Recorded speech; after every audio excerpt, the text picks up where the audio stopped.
High guys, welcome to my channel. আশা করি আপনারা সবাই ভালো আছেন।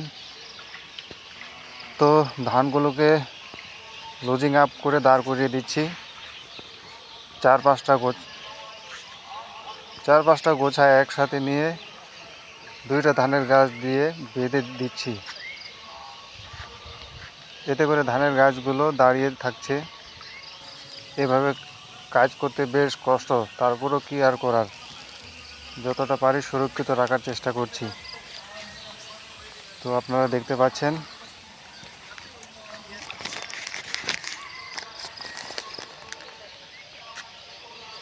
দেখুন গাইস, ধান গাছগুলো এমনভাবে লুটিয়ে পড়েছে যে পানিতে জমে গেছে, ওই জায়গায় আবার কাদা হয়ে গেছে অনেক। তো কি আর করার,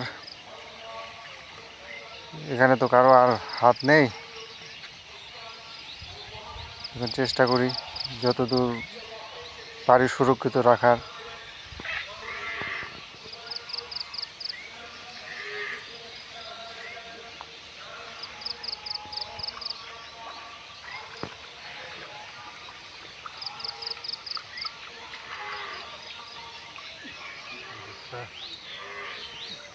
আর 15-20 দিনের মতো গেলেই ধানটা কাটা হয়ে যায়। তো এমন সময় 3-4 দিন ধরে বৃষ্টি আর হালকা বাতাস হইল,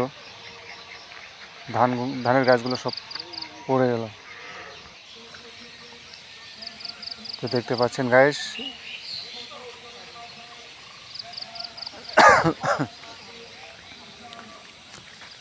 এই যে এভাবে 3-4টা গাছ একসাথে বেঁধে দাঁড় করিয়ে রেখেছি, যাতে করে ধানগুলো সুরক্ষা থাকে।